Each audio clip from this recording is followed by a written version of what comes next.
asam. Sedangkan basa adalah pas OH- saat dilarutkan dalam air. Contoh sederhana hidroksida atau NaOH.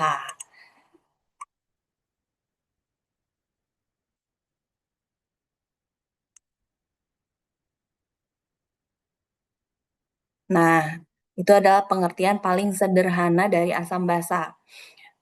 Sehingga karena ada efek lepasnya proton atau hidroksida dalam air ini, kita bisa mengidentifikasi asam sebagai larutan yang pH-nya kurang dari 7. Sedangkan basa adalah senyawa yang pH-nya lebih dari 7. Dan biasanya kita ukur dengan menggunakan bisa pH meter, bisa lakmus, bisa pH indikator universal yang dicocokin gambarnya sama kotak warnanya itu nanti ketahuan pH-nya pH berapa.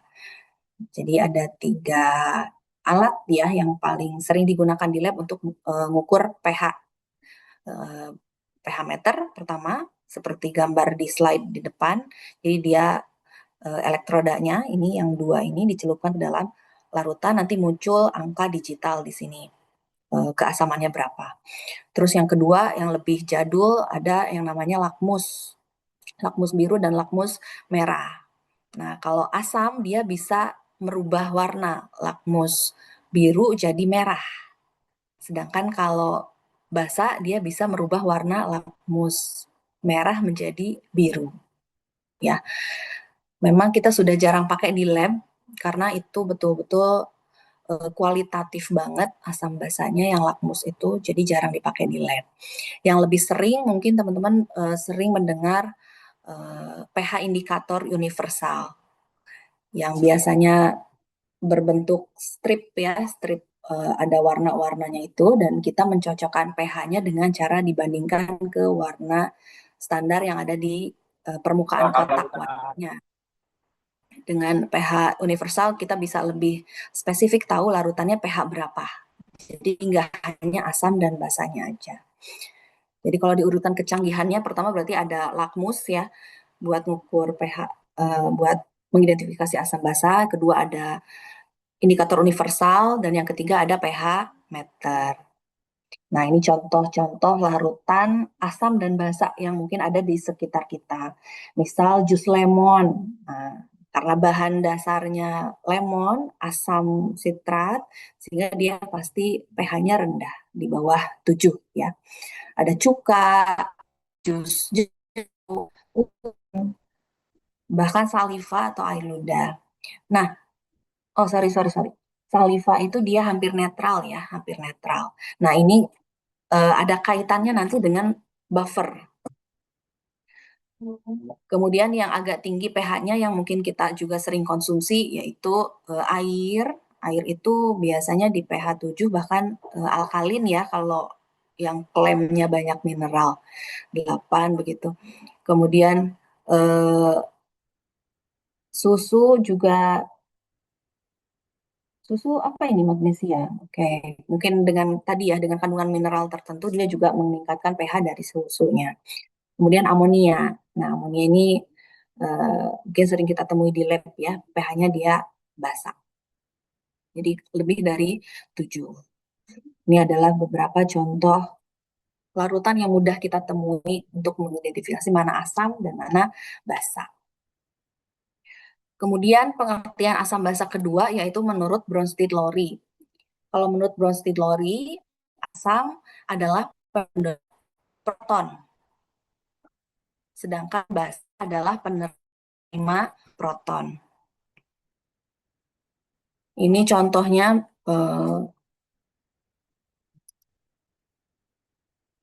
misal untuk NH3, misal kita tambahkan air begitu. Sorry, hapus dulu.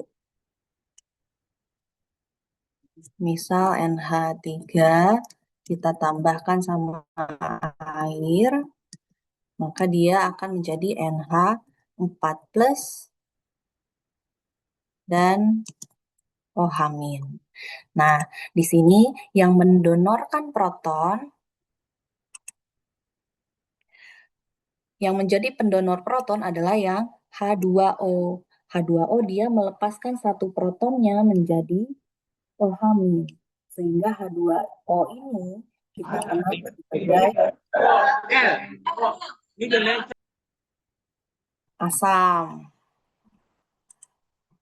Sementara NH3 di sini dia berubah dari NH3 menjadi NH4. Dia nambah satu H-nya. Sehingga NH3 ini kita sebut sebagai basa menurut Bronsted-Lowry. Nah, pasangannya kalau yang H2O ini asam, berarti yang OH- adalah basa konjugasinya. Sementara yang NH3 dan NH4+, kalau NH3-nya basa, maka yang NH4+-nya adalah asam konjugasinya. Jadi pasangannya ya, asam basa konjugasi konsep Bronsted-Lowry itu. Kemudian yang terakhir adalah pengertian asam basa menurut Lewis. Kalau Lewis dia fokusnya di pasangan elektron, di mana yang disebut sebagai asam adalah senyawa yang dapat menerima pasangan elektron atau aseptor pasangan elektron, sedangkan basa adalah pendonor pasangan elektron. Tapi untuk praktikum besok, kita pakainya pengertian asam basa menurut Arrhenius, karena ada pelarutan dalam air terhadap senyawa asam dan basanya. Jadi kita untuk praktikum besok akan menggunakan konsep bahwa asam adalah senyawa yang dapat melepas H+, sedangkan basa adalah senyawa yang dapat melepas OH-.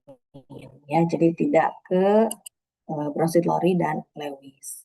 Yang menggunakan konsep Bronsted-Lowry adalah buffer, ya. Jadi teman-teman yang buffer ini nanti konsepnya Bronsted-Lowry nih asam basanya, bukan Arrhenius. Ya, nanti tolong dibedakan ya, nanti kita bahas lebih lanjut.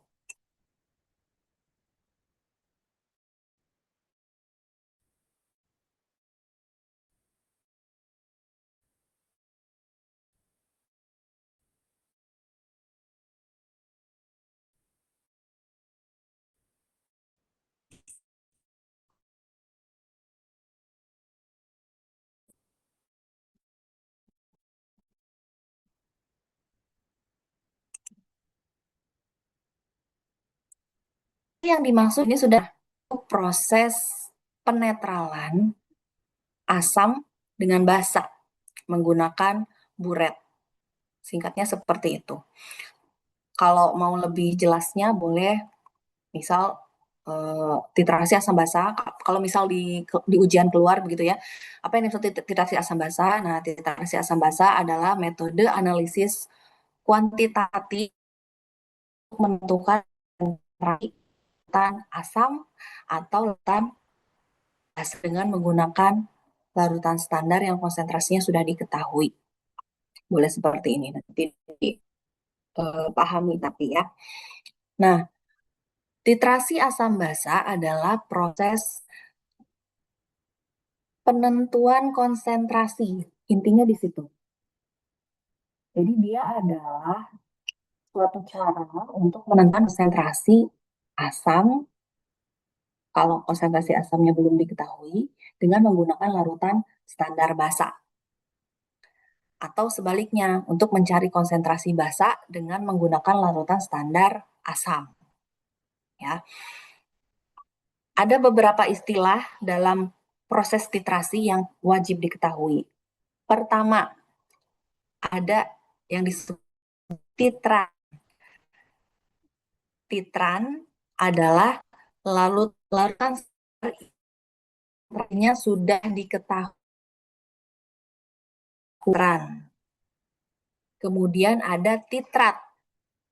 titrat adalah larutan yang tidak diketahui konsentrasinya. Kemudian pada saat titrasi juga kita butuh yang namanya indikator asam basa.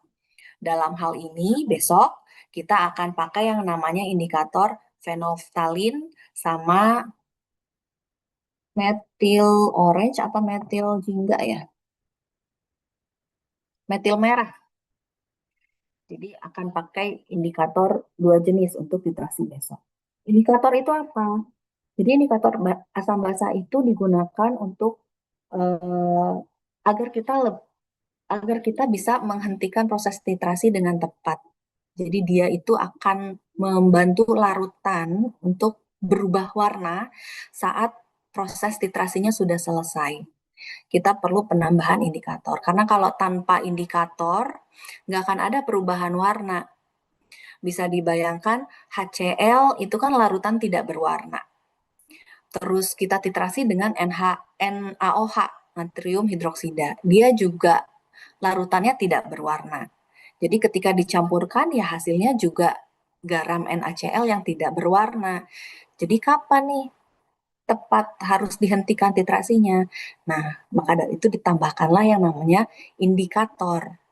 Karena nanti pada saat indikator masuk itu akan terjadi perubahan warna saat titrasinya mencapai titik ekivalen atau saat konsentrasi dari asamnya sudah sama dengan konsentrasi dari basanya.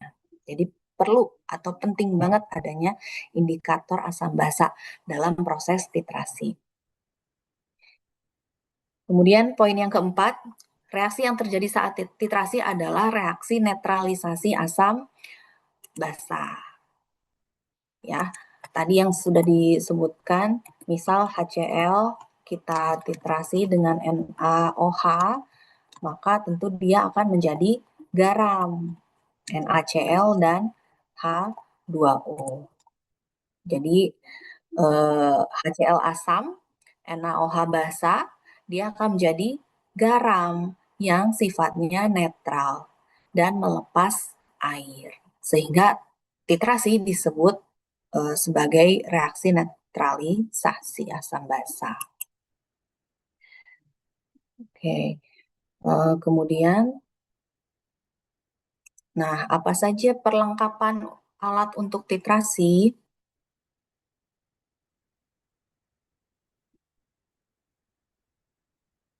Oke, nah besok teman-teman akan diminta laboran atau aslab untuk membuat skema seperti ini. Jadi ini adalah serangkaian alat untuk titrasinya. Pertama ini ada statif yang penyangga dari besinya ini. Nah, penyangga besinya ini namanya statif. Kemudian ada klem. Klem ini penjepitnya dan biasanya dia ada bautnya ya untuk mengencangkan di statif termasuk menjepit buretnya. Jadi nanti buretnya itu dipasang di statif seperti ini. Ini namanya buret. Buret ini akan dijadikan sebagai tempat titran atau larutan yang menitrasi. Kemudian di sini ada keran. Jadi nanti kalau mau mengeluarkan larutan itu harus tetes per tetes. Jadi kerannya itu dibuka sesedikit mungkin, diatur biar keluar larutannya itu tetes, tetes, tetes, tetes gitu. Gak boleh nyurulung gitu keluar semua, itu nggak boleh. Jadi nanti kemiringan kerannya nanti disesuaikan. Nanti latihan dulu ya sebelum mulai titrasi, latihan dulu ke apa dibuang dulu, misal diisi pakai air, dicuci, nanti sambil latihan kemiringan kerannya seberapa kalau mau tetes by tetes. Kemudian selanjutnya wajib ada Erlenmeyer. Ya, jadi yang dipakai untuk titrasi itu tidak boleh gelas kimia yang datar itu loh, yang kecil-kecil. Harus gelas kimia yang ada lehernya seperti Erlenmeyer ini. Nanti zat yang akan dititrasi itu ditaruh di dalam Erlenmeyer. Ya, bisa ya, gampang ya. Ini rangkaian alat yang akan digunakan besok. Jadi nanti silakan dicoba diatur, coba pasang sendiri gitu buretnya senyamannya. Kalau bisa tinggi buretnya nanti disesuaikan sama tinggi mata, karena nanti arah pembacaan volume larutannya itu harus meniskus, jadi harus sejajar dengan mata. Misal ini mata kita, nah arah atau tinggi larutan itu harus sejajar, ya biar tepat pembacaannya. Nanti ini akan dikerjakan kurang lebih triplo ya, jadi tiap kelompok, tiap anggota kelompok harus coba titrasi sendiri. Titrasi ini eh, harus ini ya, apa? Memang untuk per orang ya. Jadi nggak bisa yang megang buretnya orang A, yang ngelihat volumenya orang B, kemudian yang megang LMAyer-nya orang yang ketiga, orang C. Nggak bisa begitu. Jadi memang harus one man show ya untuk satu kali running titrasi ini. Jadi yang megang LMAyer nanti harus megang keran buret dan sambil dilihat perubahan warnanya sudah sesuai titik ekivalen atau belum gitu. Nanti mungkin akan dicontohkan dulu sama kakak aslabnya. Nanti saya minta mereka untuk memberikan contoh terlebih dahulu biar tidak salah pada saat titrasi.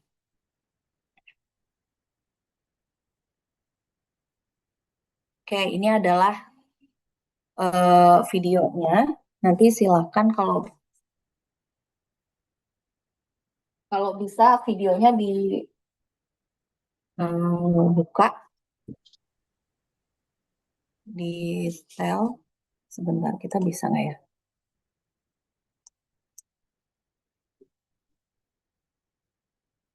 Muncul di layar nggak?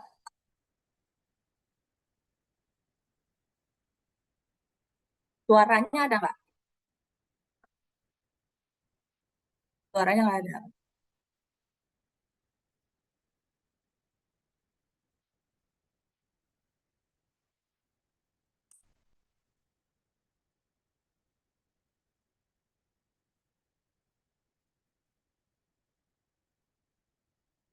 Keluarkan di dalam buret tidak kelebihan ketika kita menitrasi suatu larutan. Kemudian, untuk tata cara mengoperasikan keran buret dalam kaitannya untuk proses titrasi, teman-teman dapat melihat video berikut ini.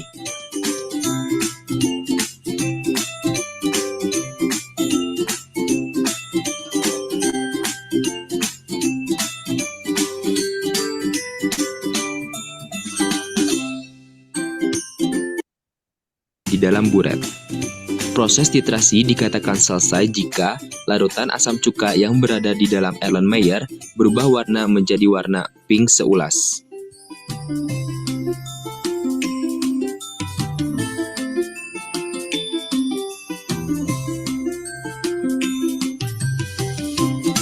Nah teman-teman, ini adalah hasil titrasi yang saya lakukan.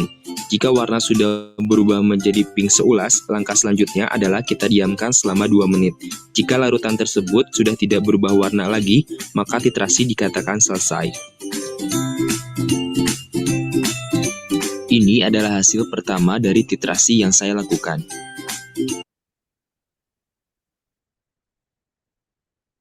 Oke, itu adalah contoh titrasi HCl sama asam cuka sama NaOH pakai indikator fenolftalin.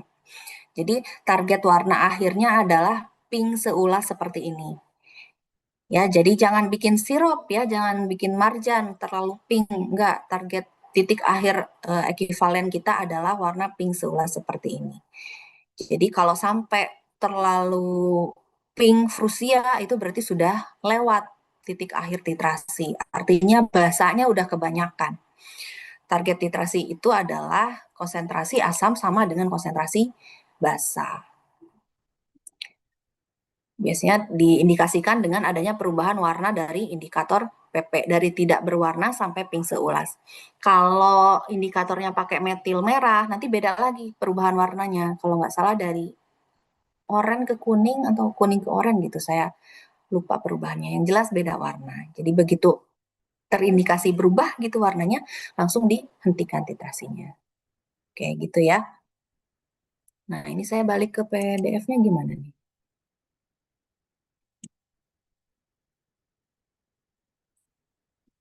Malah keluar ya.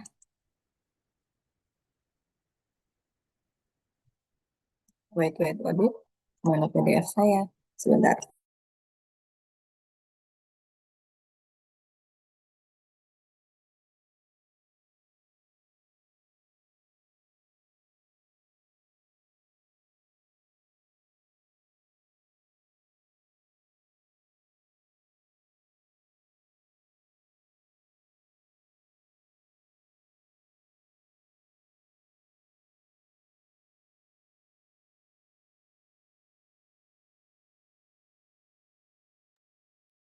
Oke, sudah muncul lagi PDF-nya ya. Iya, Bu. Tadi kurang lebih proses titrasinya seperti itu. Kemudian setelah selesai titrasi, nanti lanjut ke perhitungan. Nah, untuk perhitungannya sebetulnya perhitungan sederhana ya. Eh, Tinggal dicari volume titrannya berapa dikali normalitasnya. Nanti akan sama, misal titrannya basa,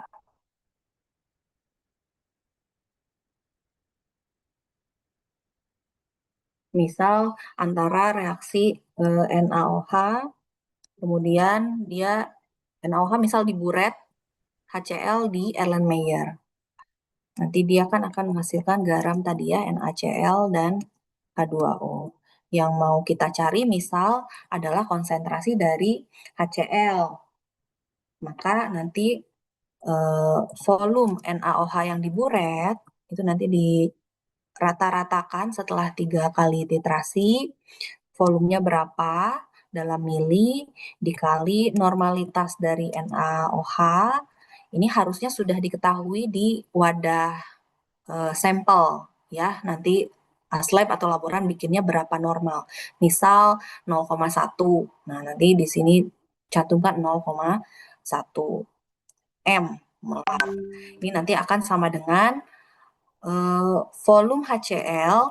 Volume HCl ini adalah volume larutan HCl yang dititrasi, yang di dalam Erlenmeyer ada berapa. Misal 5 mili tadi yang di dalam Erlenmeyer, maka tuliskan volume HCl-nya 5 mili. Dikali normalitas dari HCl, alias konsentrasi dari HCl yang kita carinya.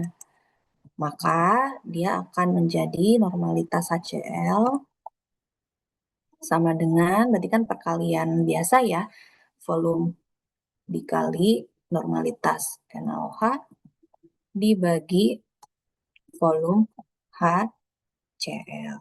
Dapat normalitas dari senyawa yang kita titrasi. Begitu. Jadi sederhana sebetulnya perhitungannya ya. Yang mungkin akan menjadi agak lama besok adalah di triplonya. Jadi nanti tiap indikator harus 3 kali titrasi untuk dapat volume rata-rata NaOH-nya berapa dan harus ganti indikator. 3 kali pertama itu pakai PP, indikator fenolftalin. 3 kali selanjutnya itu menggunakan indikator metil merah. Gitu. Kalau ada yang sambil bawa modul boleh ya, biar lebih jelas apa yang saya sampaikan. Gitu kurang lebih ya. Ada yang mau ditanyakan dulu sampai sini? Tidak ada, Ibu. Tidak ada. Baik, saya harap tidak ada itu artinya sudah paham semua ya. Kalau ada yang masih mau ditanyakan nanti bisa lewat chat atau eh, diskusi besok. Jadi secara konsep seperti itu mengenai deteksi asam basa. Jadi pada saat titik ekivalen tercapai, artinya konsentrasi asam itu sudah sama dengan konsentrasi basa. Dah itu inti dari titrasi asam basa. Next. Ah, ini ada contoh kurva titrasi. Jadi kalau eh, asamnya asam kuat, bisa nggak dititrasi oleh basa lemah? Nanti pakainya indikator apa? Nah, kurang lebih seperti ini. Jadi kalau kita punya asam kuat, terus kita punya basa kuat, maka dia titik ekivalennya itu akan ada di pH 7 dan rentang pH-nya mungkin dari sekitar 4 sampai 9 atau 10. Sehingga kita bisa menggunakan baik methyl orange maupun phenolphthalein. Nah, tapi kalau yang dititrasi adalah asam lemah dan basa kuat. Kalau asam lemah basa kuat, titik ekivalennya dia akan berada di atas 7. Sehingga indikator yang sesuai adalah hanya phenolphthalein. Nggak bisa pakai methyl orange. Kemudian kalau yang dititrasi adalah asam kuat basa lemah. Nah ini maka titik ekivalennya akan ada di bawah 7. Maka dia lebih sesuai untuk menggunakan indikator methyl orange atau methyl merah. Nah, terakhir kalau asam lemah basa lemah. Nah, ini agak sulit karena memang eh, tidak sesuai, tidak pas dengan rentang perubahan warna dari phenolphthalein baik phenolphthalein maupun methyl orange. Dan biasanya ini sangat jarang dilakukan untuk yang titrasi asam lemah dengan basa lemah. Jadi harus di treatment lain selain indikator. Oke, jadi kurang lebih ada 4 ya gambaran kurva titrasi dengan prediksi titik ekivalennya. Kemudian, nah kalau tadi kita bicara asam itu pH-nya rendah, basa itu pH-nya tinggi di atas 7. Kemudian ketika direaksikan mereka saling menetralisir menjadi netral.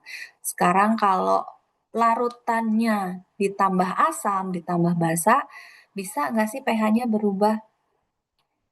Tentu bisa ya. Jadi yang asalnya garamnya sudah netral, kalau ditambahin basa dan ditambah asam, mungkin ya jadi berubah asam lagi dan berubah basa lagi.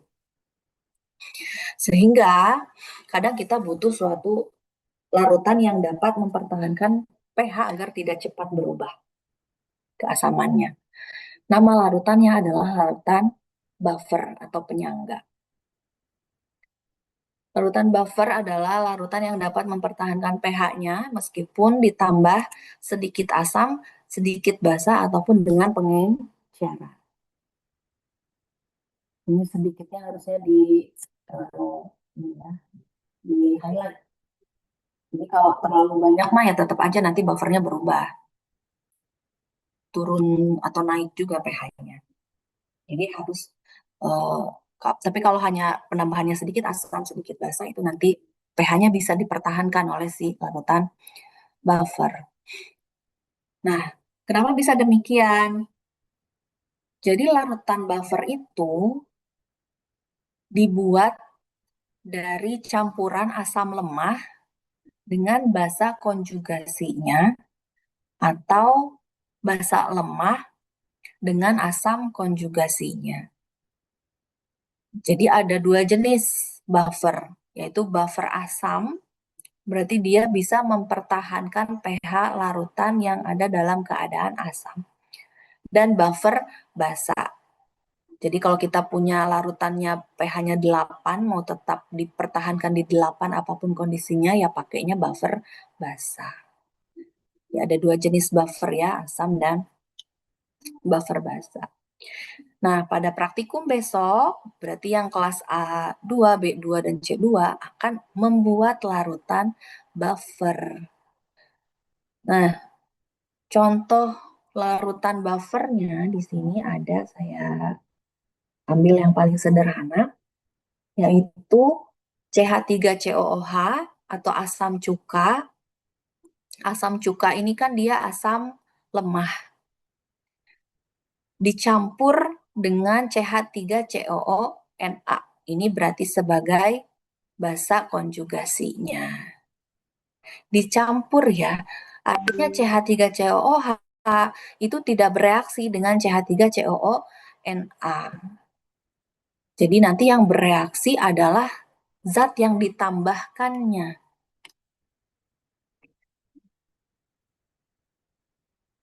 CH3COOH dan CH3COONa, mungkin saya tuliskan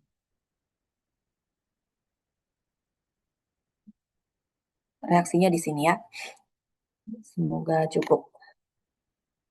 Nih, CH3COOH itu kalau dilarutkan,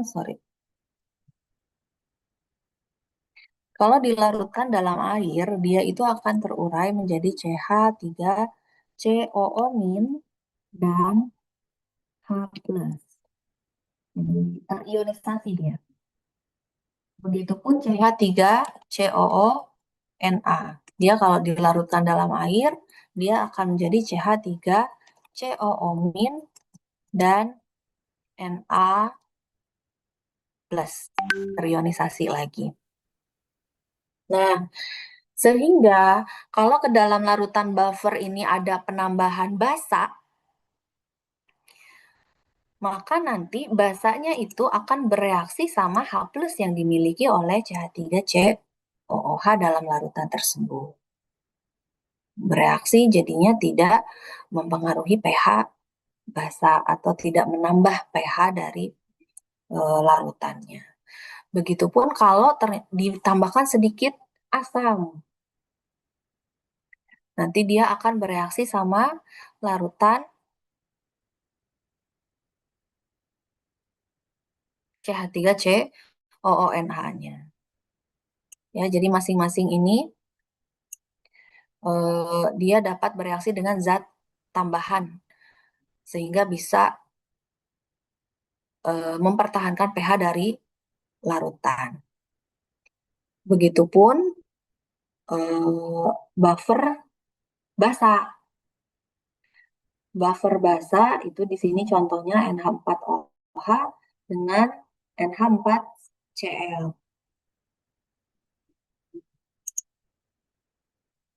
Jadi kalau di dalam air dia akan terionisasi menjadi NH4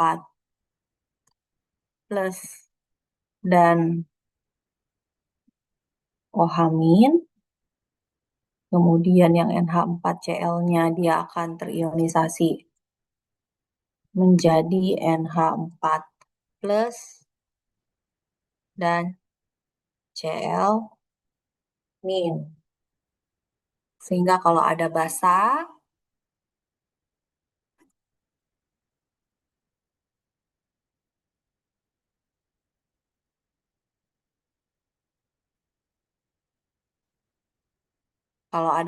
basa itu kan biasanya OH ya, muatannya negatif, dia akan bereaksi sama NH4 plusnya. Kalau ada asam yang ditambahkan ke larutan kita, asam itu biasanya H+ kan ya, nanti dia akan bereaksi sama OH-nya atau sama Cl-nya. Ya, jadi semua ion dalam buffer ini nanti berperan untuk bisa menetralisir penambahan sedikit asam, sedikit basa dalam larutan. Sehingga pH dari larutan tersebut bisa tidak berubah terlalu tinggi. Nah, kemudian apakah bisa dihitung penambahan efek dari penambahan asam basanya? Ternyata bisa, dan rumus pH-nya kurang lebih menjadi seperti ini ya. Kalau di buffer asam, maka nanti yang dihitung adalah pH dari H+ sama dengan nilai Ka. Ka itu tetapan asam dikali mol asamnya per mol garamnya. Ini untuk menghitung atau membuat buffer asam. Jadi untuk pH yang lebih kecil dari 7. Dilihat nilai Ka-nya berapa, mol asam lemahnya harus berapa, kemudian mol garamnya berapa. Kemudian begitupun untuk yang buffer basa. Buffer basa pakainya rumus OH- sama dengan nilai tetapan basa nanti dikali mol basa per mol dari garam. Nanti kita bisa tahu pH buffernya itu di berapa.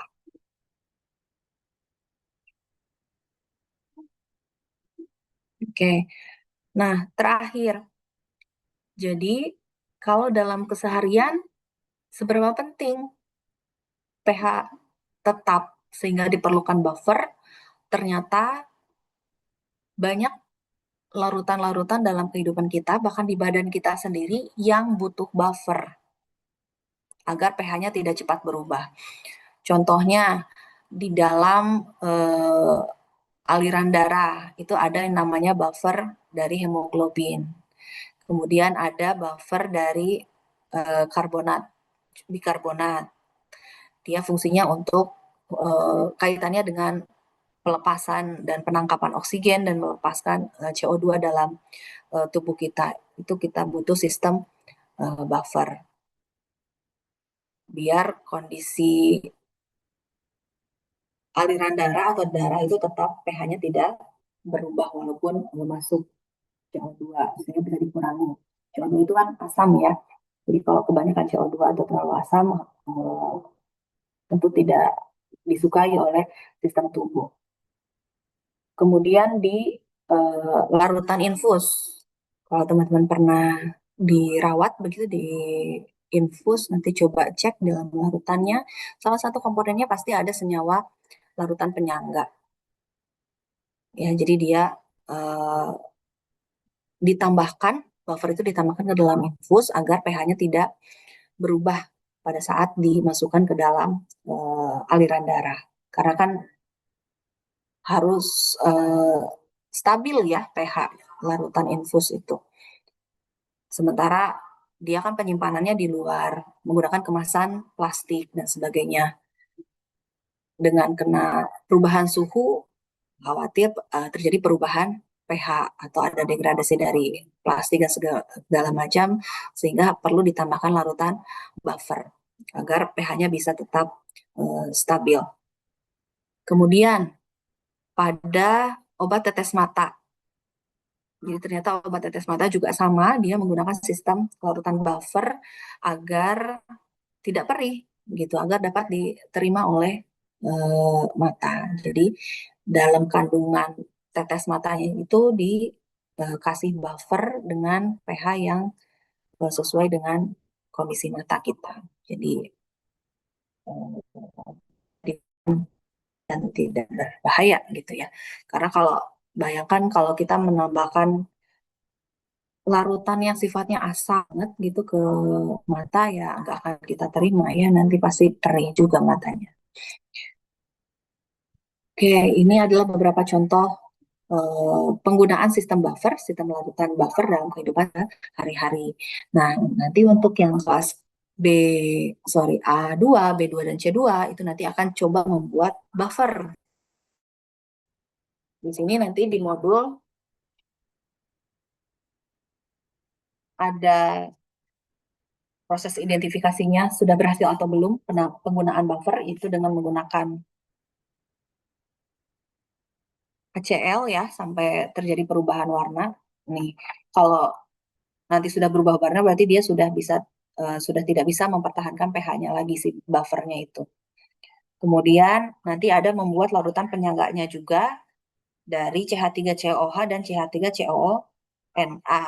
Nanti ada beberapa variasi volume dari asam lemah dan garamnya nanti dicampurkan, nanti dilihat mana yang bertindak sebagai buffer. Apakah buffer itu bisa dengan volume basa konjugasi yang lebih banyak ataukah harus sama volume asam dan basa konjugasinya? Nah, itu nanti yang harus teman-teman jawab ya di tabel halaman 27 di modul kimia dasar 2 itu ada variasi A, B, C, D. Nah, itu nanti yang diujikan, mana yang sebagai larutan penyangga. Kurang lebih kalau penyangga sih lebih sederhana ya, karena dia hanya buat larutan biasa, jadi mungkin alat yang dipakai juga gelas kimia, eh, kemudian buret masih pakai karena nanti ada apa dites pakai.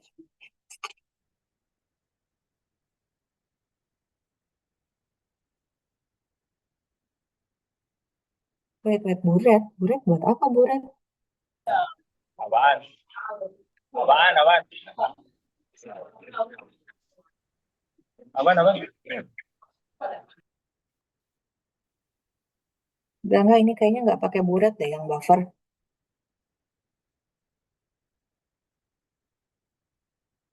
Kalau dibaca di prosedur, oh pakai pada saat membedakan larutan penyangga ada proses titrasi juga. Berarti sama ya di kelas A2, B2 dan C2 juga ada proses titrasinya, tapi lebih sederhana karena sepertinya hanya 2 kali coba titrasi, selebih itu tinggal pembuatan larutan buffernya. Oke, ada yang mau ditanyakan dulu nggak?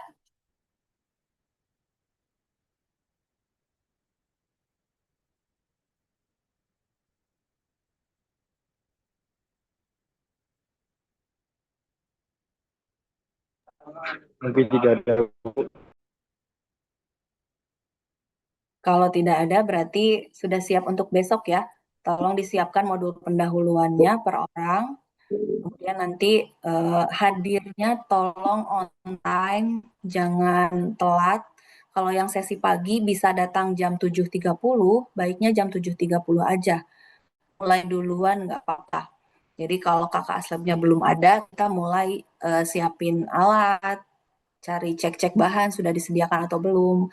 Sehingga begitu aslab datang nanti tinggal jalan aja praktikum gitu. Jadi nggak akan lama ya. Dan modul itu sudah disiapkan dari sekarang ya, jangan besok pagi baru bikin, nanti makin telat masuknya.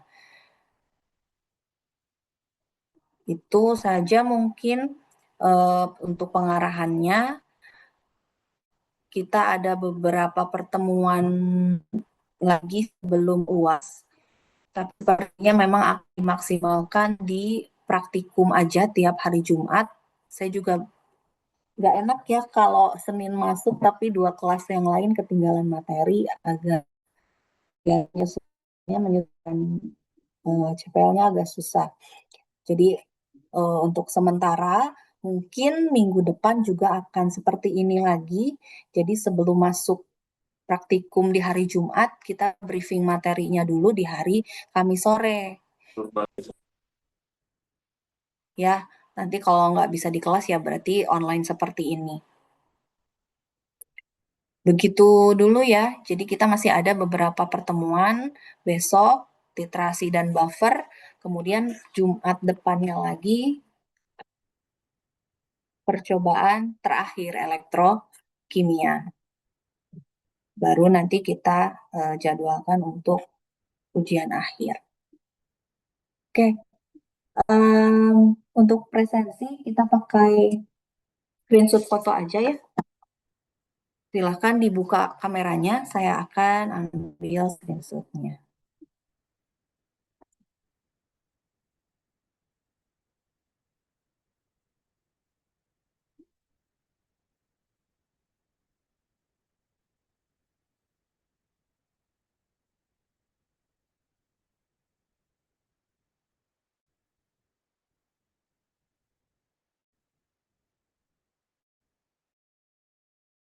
Ini mana saya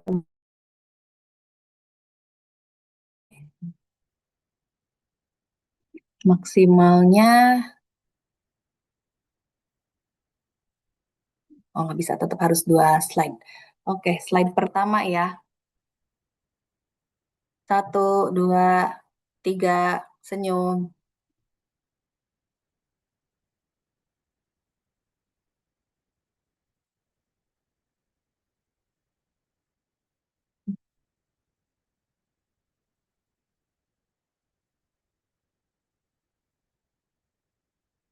Slide kedua.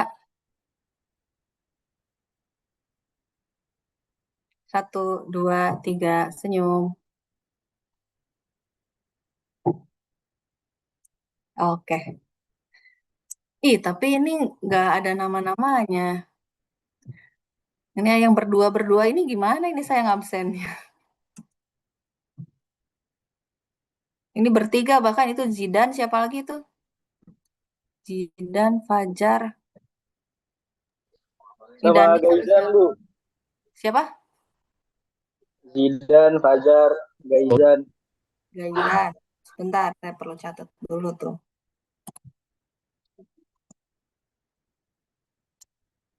Terus Ibu, ya, tadi nama saya belum diganti, Bu. oke ganti dulu. Yang Dandi ini sama siapa Dandi? Naufal Dava Akil.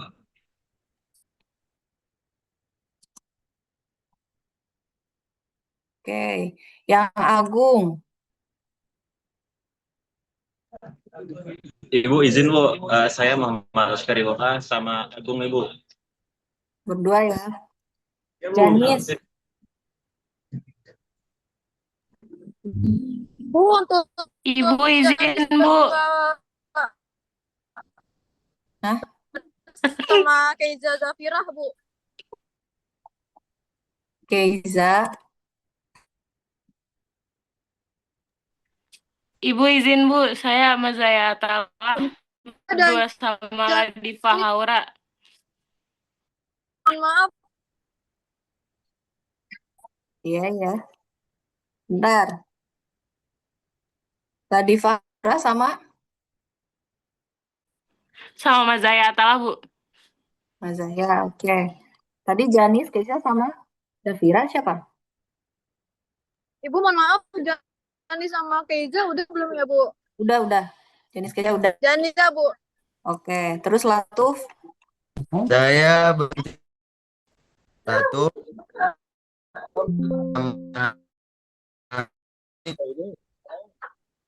Sama. Bagus Sapur Sumantri Ramdan Oke. yang Ramdan Gani Bu. Oke. Bu, Terus izin Bu. Alhamdulillah, Fajar.